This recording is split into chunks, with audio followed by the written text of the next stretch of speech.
저는 의사소통 행위로 하버마스 책을 읽어봤는데요. 아시는 분은 아시겠지만 하버마스 하면 장애를 가지고 있어요. 어디에 장애를 가지고 있냐면 입에 장애를 가지고 있어요. 무슨 구개열? 입이 이제 이 언청이라고 얘기하죠. 우리나라 말로. 그렇기 때문에 이게 의사소통하는데 원만하지 않단 말이에요. 그래서 어릴 때 놀림도 많이 받았다. 그런데 그가 무엇에 대해서 연구를 했냐? 의사소통에 대해서 이야기를 했어요. 이 근 찾아보니까 뭐 2차 세계대전을 지난 시기여서 히틀러가 아까 말씀하신 독재하고 거기에 우리의 의사소통을 한다기보다는 그냥 수능하는 이런 사람들을 보면서 아, 이런 연구를 더 할 수 있지 않았을까라는 생각을 해봤습니다. 자, 의사소통은 상호 간에 이루어지는 작업이에요. 자, 지난번에 몇 주 전에 치킨 얘기가 막 나왔단 말이죠. 우리 센터 여기서 치킨 먹고 싶어요. 근데 간식이 준비되어 있었어요. 그래서 오늘은 간식이 준비되어 있으니 지금 오늘은 못할 것 같아요. 다음에 해요. 우리 의견을 얘기했어요. 어떤 분은 먹고 싶어요. 자기 욕망을 얘기했단 말이죠. 갈등이 일어날 수 있지만 서로 합의를 해서 행위를 조정해서 상호 이해 과정을 거쳤다라고 이제 그래서 그 2주 후에 우리가 뭘 먹었죠? 닭강정 먹었어요. 지난주에 닭강정 먹었죠? 네. 하버마스가 의사소통적 합리성을 이야기를 하는데 이 합리성이라는 게 뭐냐? 언어, 말할 수 있어. 행위, 할 수 있어. 이런 주체가 어떤 것에 관해서 서로 이해를 도모할 때 이런 이해를 도모하면서 성립해 가는 것이 합리적이야 라고 하버마스는 이야기를 한 거죠. 그렇다면 이 세상이 사회적으로 계속 물질적으로 재생산이 이루어지고 집에도 물건 많이 쌓여 계시죠? 네, 이렇게 많아요. 그래서 확대돼서 분업 하다 보니까 어떻게 하냐면 의사소통을 하는데 사회적 관계에서 의사소통하는데 너무나 갈등이 많더라는 거예요. 소모가 너무 많더라는 거예요. 그쵸? 사람들이 많긴 모여있으면 모였을수록 각자의 욕망이 있으니까 일어날 거잖아요. 그래서 체계적 이론적으로 이제 분석하는 게 필요해라고 이야기를 한 거죠. 그래서 코드화, 상징화 하면 어떻게 해요? 의식의 부담을 경감할 수 있어. 우연적으로 딱 발생했어도 이게 이거구나. 우리도 이제 상징적으로 있는 거 있잖아요. 그런 것만 딱 생각해도 이렇게 정리가 된다라는 거예요. 그래서 하버마스는 이 미국의 사회학자인 이 파슨스? 이름이 좀 특이하죠? 파슨스라는 사람이 이런 만들어 놓은 복잡한 체계를 사회 이론으로 전개했어요. 정리를 했어요. 요 이론 가지고, 나 이 사람 수용도 하고 비판도 할 거야 라고 이제 이야기를 합니다. 그래서 파슨스가 어떤 이야기들을 했냐면, 오늘 이거 다 할 건데, 의학하지 마시고, 딱 앞에 보시면 돼요. 체계 안에서 사회적으로 일어나는 체계를 만들었어요. 몇 가지로? 조절 매체예요. 대상하고 관계하는 게 어려워. 사회적으로 체계에서 관계하는 게 어려워. 갈등이 일어나. 무엇로 조절할 거냐면 화폐로 조절할 거야. 두 번째는 권력으로 조절할 거야. 세 번째는 영향력으로 조절할 거야. 네 번째는 가치 구석으로 조절할 거야. 요거 다 방어 기제들이에요. 아까 방어 기제 강의 들으셨죠? 네, 사회치기 안에서 요 네 가지를 가지고 요 여덟 가지 영역 구성 요소를 가지고 나는 이렇게 의사소통을 조절할 거야 라고 이야기를 합니다. 그래서 저의 질문은 파슨스의 사회체계에서 의사소통 조절 매체는 무엇인지 아까 표 보셨죠? 그거 해볼게요. 사회체계인데 어떤 체계냐면 경제체계에서 의사소통이 갈등이 일어났어요. 돈 가지고 어떻게 해요? 화폐 가지고 조절을 한다라는 거예요. 문제가 발생했어요. 물건이 파손됐어요. 어떻게 해요? 보상해주면 돼요. 뭘로? 돈으로. 쉬운 방법이죠? 감정 싸움 안 해도 되는데요. 예. 그리고 두 번째는 정치 체계에서는 무엇을 가지고 조절을 하냐? 갈등을 권력을 가지고 갈등을 조절한다. 어떻게? 그냥 지시하면 돼요. 지시하면 어떻게 해야 돼요? 따라야 돼요. 네. 그래서 갈등을 조절한다. 사회통합 체계에서는 무엇을 가지고 조절을 하냐면 영향력을 가지고 한다. 영향력 하면 혹시 뜨시는 게 있으세요? 요즘 핫한 영향력을 끼치는 사람. 예? 인플루언서. 예? 공산주의에서. 그쵸? 네, 있어요. 자, 빨리 넘어가야 돼. 구조 유형 유지 체계에서는 무엇이 의사소통을 조절하냐면 가치 구속이 내 안에 있는 이 가치를 구속함으로써 이 구조의 유형을 유지하더라라고 하는 거죠. 자, 경제체계부터 보실게요. 자, 내가 갖고 싶어. 뭐만 쓰면 살 수 있어요? 네. 보안 가치를 갖고 있는 화폐만 있으면 요즘은 카드 한 장이면 끝나잖아요? 아, 카드도 필요 없어요. 핸드폰만 들고 다니면 다 되잖아요. 이런 화폐가 그런 기능을 한단 말이죠. 그런데 이 일반화된 가치라는 게 뭐냐면 미국에 있는 대통령의 1달러나 우리나라 제 지갑에 있는 1달러나 가난한 사람이 누군가가 노인이 가지고 있는 1달러나 은행에 있는 1달러나 내 지갑 안에 있는 1달러나 가치는 같아. 네, 그게 가치 일반화예요. 근데 가치가 어떻게 해야 된대요? 효과적으로 사용될 수 있는 가치예요. 효과적으로 사용될 수 있는 가치가 뭐예요? 화폐다. 화폐가 그런 효과적으로 사용할 수 있는 거죠. 먹고 싶은 거, 또 사고 싶은 거, 또 집도 살 수 있는 게 뭐예요? 네, 돈이면, 네, 자본주의에서 돈이면 되네요. 네, 이런 가치를 갖고 있단 말이죠. 그런데 이런 돈, 신뢰만 가지고 빌려주고 가져오고 할 수 있나요? 네, 제가 그래서 사고를 쳤잖아. 이 공증 안 해가지고. 사법적인 제도, 이런 계약 관계에 이루어져서 계약 관계에서 이런 돈을 화폐를 주고받고 한단 말이죠. 이런 체계 안에서 뭐냐면 이 돈을 빌렸는데 안 줘? 줘! 할 수 있는 권한? 또 빌렸으면 어떻게 돼요? 갚아야 되는 권한. 청구와 변제의 구조를 가지고 있다라는 거예요. 그런데 뭘로 변제하고 뭘로 청구를 하냐? 이 돈 말고 돈의 교환 가치, 사용 가치를 할 수 있는 준비금이 있어요. 뭐냐면 돈 대신 뭘 할 수 있어요? 돈 대신 돈을 안 빌려줬는데 안 갚아. 집 담보, 네, 압류 들어가요. 또 금으로 바꿔. 또 여기서는 세계은행의 인수권이라고 얘기해요. 책에서는 무기도 얘기하거든요. 그런데 돈 빌려갔는데 안 갚아. 너 노트북 내놔. 이렇게 가져가는 거죠. 이렇게 대체할 수 있다라고 하는 거죠. 그런데 중요한 건 이런 경제 체계에서는 이런 갈등 필요 없어요. 그렇기 때문에 시장에서 콩 얼마 하나, 콩 한 봉지 사는데 막 얼마 깎고 이런 거 했었잖아요. 그럴 필요 없다라는 거예요. 어떻게? 정찰제. 가격 택만 딱 보고 그 금액만 지불하면 끝나요. 갈등이 없어요. 그래서 이 경제 체계에서는 뭐가 합리적이냐? 수익률이 높아져요. 예, 이해가시죠? 얼마 전에 쿠팡에서 우리 코로나 겪으면서 처음에 계란 프레시로 왔을 때 보니까 이렇게 깨진 거예요. 너무 화가 나갖고 제가 전화해서 상담사한테 그랬더니 막 뭐라고 하는지 아세요? 바로 바꿔드릴게요. 네, 나는 화가 나서 전화를 했는데 막 내 감정을 표출하고 이게 막 하고 의사소통을 하고 싶었는데 뭐라고 하냐면 새 거 바로 보내드릴게요 하니까 할 말이 없더라고. 여기에서의 화폐가 이 갈등의 조절을 할 수 있는 매체로 작용했구나라는 생각이 들었어요. 다음 정치 체계인데요. 정치하면 네, 뭐가 떠오르셔야 되냐면 공직, 조직 틀 안에 있어요. 그렇기 때문에 이 지시 체계가 있단 말이에요. 권력하면 이꼴 뭐로 생각하셔야 되냐면 행정체계 생각하시면 돼요. 우리나라도 이제 행정체계가 쭉 있잖아요. 그래서 한참 코로나 시기에 이런 문자 안 받으신 분 다 받으셨죠? 안전 문자 받으셨어요. 그런데 이게 안전해야 되니까 우리를 위해서 주는 것 같지만 사실은 너 여기 이렇게 코로나 퍼졌으니까 여기 가지 마. 이렇게 사람 많이 다니는 곳에 가지 마. 이런 지시 체계를 우리한테 보냈다는 거예요. 근데 우리는 나라가 우리를 걱정해 주는구나 이렇게 생각을 했을 수도 있다라는 거죠. 근데 행정의 지시 체계였다. 거기에는 어떤 목적을 갖고 있냐면 집합적인 목표를 갖고 있어요. 어떻게? 우리 권력, 정치, 우리나라 유지해야 돼. 이 체계를 갖고 있단 말이죠. 그렇기 때문에 우리한테 복종의 태세를 요구해요. 제일 먼저 떴던 게 세금이에요. 자, 우리나라 재정을 책임지는 건 자영업자들의 세금이다 뭐 이런 얘기를 하던데 이런 세금 고지서도 요즘에 카톡으로 오면서 연락을 했는지 안 했는지까지 확인할 수 있는 체계가 됐어요.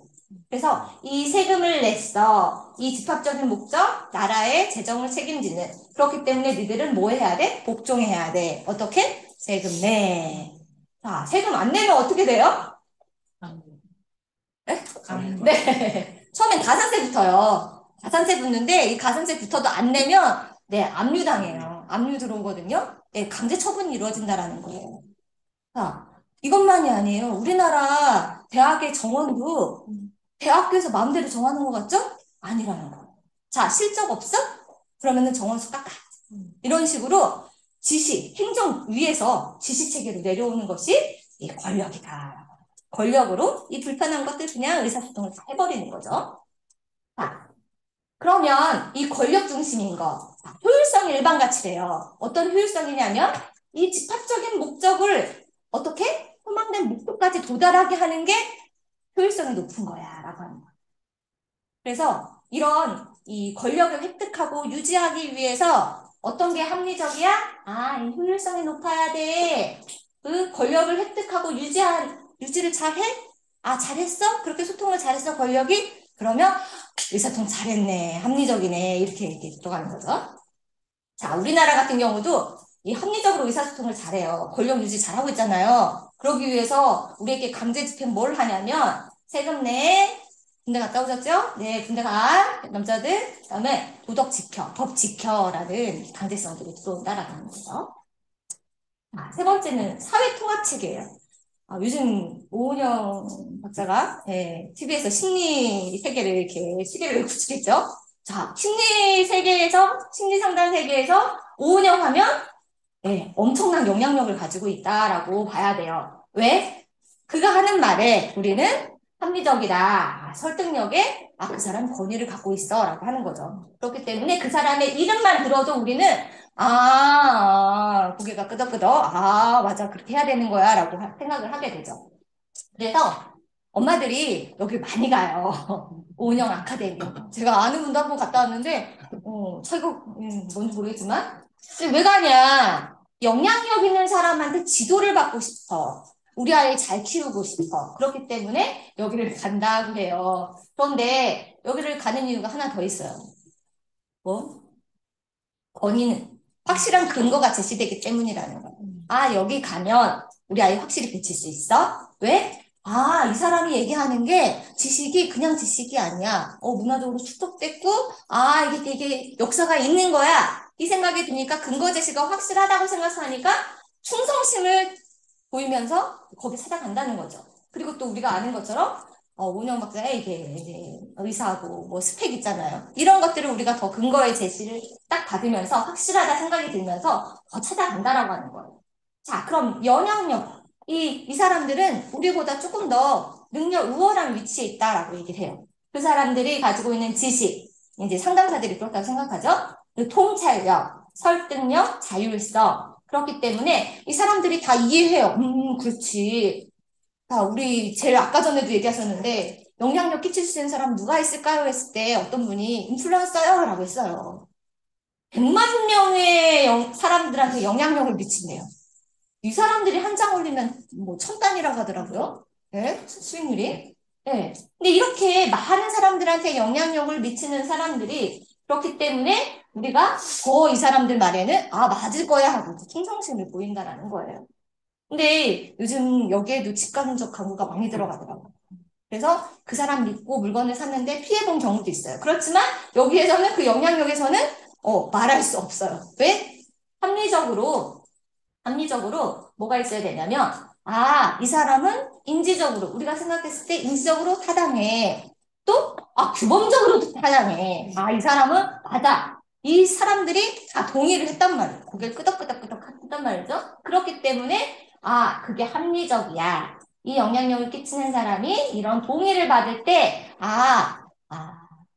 의사소통 잘했구나. 합리적으로 잘했구나라고 생각을 하는 거죠. 그래서 어떤 사람이 떴냐면 이 한강 작가가 떴어요. 요즘 TikTok에 영향력을 미치는 사람이 누가 있을까? 이분 아닐까요? 정말 이 문학계에 들어가면 돈 못 번다? 밥 못 먹고 산다? 약간 그런 게 있잖아요. 돈 못 번다. 밥 굶기 쉽다. 그런데 이것을 확 뒤집으신 분이지 않을까라는 생각으로 영상을 가져왔습니다. 한강 작가의 이번 한국인 최초 노벨문학상 수상 기록은 문학을 공부하는 학생들에게도 힘이 되고 있습니다. 국문학을 전공한 작가의 문교 후배들은 물론 문학을 공부하는 많은 학생이 벅찬 마음을 감추지 못하고 있습니다. 홍계 기자가 보도합니다. 그동안 아픈 데 없이 잘 지내셨는지 궁금했습니다. 꽃 피고 지는 길, 그 길을 떠나 겨울 한 번 보내기가 이리 힘들어 때 아닌 3월 봄눈 퍼붓습니다. 연세대 국문과 89학번으로 지난 1992년 연세문학상을 수상한 한강 작가의 시 편지의 한 구절입니다. 4년 동안 이곳 문과대학에서 꿈을 키운 한강 작가는 졸업 이듬해에 진단하며 소설가의 길을 걷기 시작했습니다. 언제나 자랑스러운 동문이었지만 한국인 최초 노벨문학상 수상이라는 새로운 역사를 쓴 만큼 학교는 축제 분위기입니다. 특히 한 작가가 이룬 한국 문학의 성취가 국문학을 전공하는 후배들에게도 원동력이 될 거라는 기대도 나옵니다. 시나 문학을 쓰고 있는 사람으로서 활동이 좀 실체가 없게 느껴지기도 하는데 이번 수상 소식을 들으면서 그 실체를 좀 가시적으로 느낄 수 있었던 것 같아서 한 작가의 노벨문학상 수상은 제2, 제3의 한강을 꿈꾸는 학생들에게 영감과 힘을 북돋워주고 있습니다. 전에 같으면 부모들이 그 길 가지 마 하고 갈등을 막 일으켰을 것 같아요. 그런데 한강 딱 얘기하면 괜찮아, 가능성 있어, 이렇게 된 영향력을 끼친 사람이라는 거죠. 마지막으로는 우리가 가지고 있는 사회체계에 구조가 있어요. 근데 그 구조의 유형을 계속 유지하고 싶은 거죠. 변화시키고 싶지 않은 거예요. 그러니까 이 가치를 가지고 구속함으로써 그 구조 유형을 계속 유지하려고 한다라고 하는 거죠. 그래서 얼마 전에 어떤 친구가 그런 얘기를 하더라고요. 우리 할머니는 가족들이 다 같이 여행을 가는 걸 좋아해요 라는 얘기를 하더라고요. 근데 저희는 중학생이고 고등학생이고 초등학생인데 따라가고 싶지 않아요. 그런데 가야 돼요. 이렇게 얘기를 하더라고요.